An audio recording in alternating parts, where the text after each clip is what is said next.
Hi, everyone. Thanks for coming to the session. My name is Dmitry Shamis. I'm the VP of Brand and Creative at SevenRooms, which is a restaurant technology company. And I'm also the founder of The Creative Brand, which is a brand and creative consultancy that helps people with the exact problem that we're going to be talking about today, which is how to scale your brand while doing less work. And so we all want our videos and projects to be more successful, right? We want to build an audience. We want to do great. We want to be recognized. We want to have fun doing it. And ultimately, we want to focus on big swings and the big projects that are going to change the game. So why is it so hard to do that? That's what we're going to talk about today. So rough agenda here. We're going to cover the major problem here, which is there's just too much work for everyone to do. We're going to talk about the solution, which is rethinking how we approach creative. And finally, we're going to talk about what happens next. So let's get started. I think we can all agree there's just too much video work to do. You can hire staff to work 24/7, 365, and still never finish everything that's on the list. And if you keep playing catch up, not only are you going to run into bandwidth issues, but you're bound to drop the ball eventually. So what does it look like when you have too much work to do? Well, you can't say no to anything because you're leaving your colleagues and your company hanging. That means you're working on all video projects, even ones that aren't moving the needle. And if you're working on everything, then you're stuck splitting your attention across dozens of different projects, and you're not able to innovate. You're not able to do your best work. You're not able to step outside of the box and try something that's new. It's not because you're not good at your job. It's because you can't focus on any one project at a time. And if you can't focus on one project, if you're focused on everything, then it's not about doing the best possible work. It's about just checking boxes and getting things off the queue.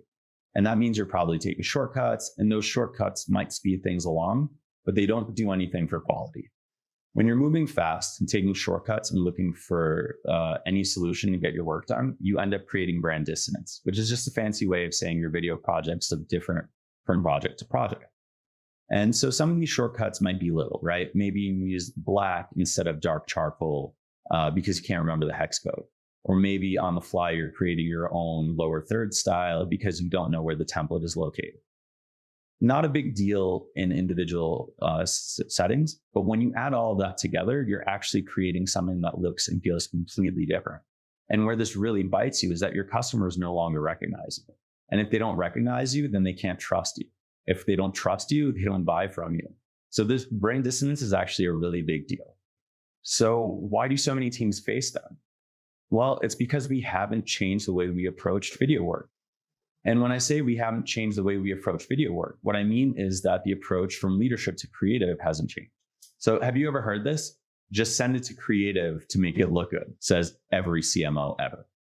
If leadership believes that creative's only job is to make things pretty, well, your queue is going to fill up really fast. And guess what? All those projects are due yesterday. So it's important to remember that creative is not a service organization and creatives are not order takers. Creatives are problem solvers and creative is a partner organization. And the only way for it to be successful is to be treated as such and to be given the room to strategize and conceptualize, to have the space to come up with new ideas and to innovate. We don't want our brand to be in the middle of the pack with everyone else. We want to stand out. And the only way to get there is to get things off of our plate. So what I say is come to creative when you need to move slow. As pleasant as we try to make the experience, working with creative is never quick. There's intake, there's the queue, shifting priorities, endless questions, review rounds, approvals. It just goes on and on and on. And if we're honest with ourselves, most work doesn't really require that level of effort because it's generally run rate, repeatable work. It just needs to get done. No more and no less, just done. So while you need to move slowly for the big swings, you generally need to move quickly on everything else. Remember this slide? You couldn't say no. You weren't able to do your best work. You're creating brand dissonance. No one wants to live in a world like this. Now let's imagine a different world, a better world. So it starts with strong prioritization. Imagine having clear visibility into roadmaps, being included in goals and objectives, and just generally being aligned to what the business needs to make the best possible videos you can. Like that's what prioritization was all about. I remember being at HubSpot in 2015, right when I started, and we had just like the most simple queue system ever. Essentially, the first request in was the first request out, and it did not take anything else into consideration other than who got there first. So we could be working on something that wasn't a big deal at all while a product launch is waiting. And like the way I think about it now is like you have this product launch and you need these overview videos and these deep dives and you need educational content and how-to content. And like your team's over in the corner working on TikToks. There's nothing wrong with TikTok. I love TikTok. But if the business prioritizes the launch, you need to be focused on the launch. And that's what prioritization is all about. Next, imagine a place where you're going to make the highest quality work you can. It's differentiated, it has its own style, it's recognizable, it has a chance to break through. That's a world I want to live in. Finally, imagine your audience recognizing your videos the way they recognize that Netflix app, right? They see you, they hear you, they want more. That's the dream. Allow me to introduce the Scaling Creative Framework. So the Scaling Creative Framework is a tool to help you make decisions about what work to keep in-house and when to outsource and who exactly should be doing the work. So the idea behind it was to get rid of busy work and free up time and space for more thinking. As I mentioned, creatives are problem solvers, and the only way to come up with solutions is to have the space to do it. So what does that look like? So think of it this way. All creative and video work typically falls into one of 4 buckets. And this matrix helps you figure out which bucket something belongs in.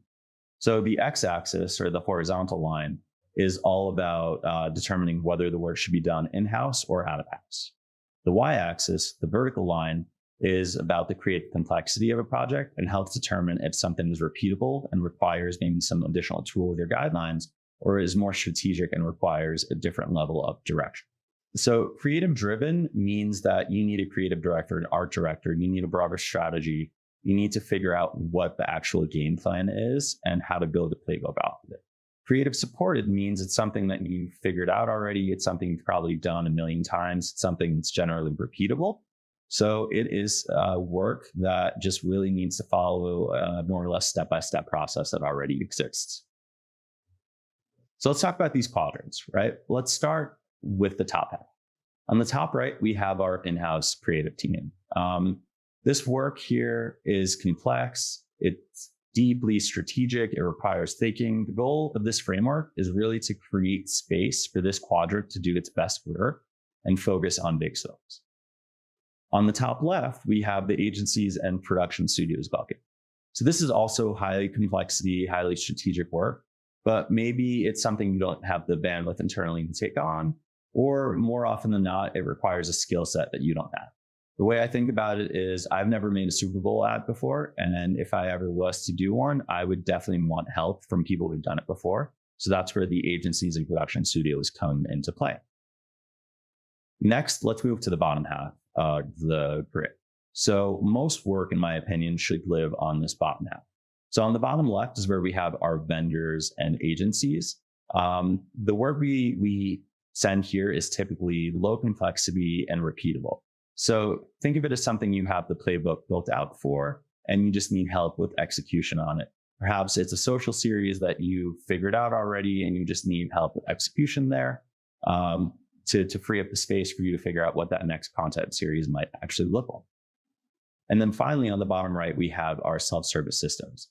And our goal is to get as much video work into this bucket as possible.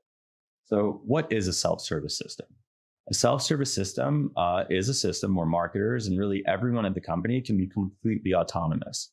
It's providing non-creatives with the tools and resources they need to do video work and creative work all on their own, while maintaining all of your brand standards, localization needs, using your animations, your templates, making sure everything is done correctly, accessible, all of the things that you want them to be.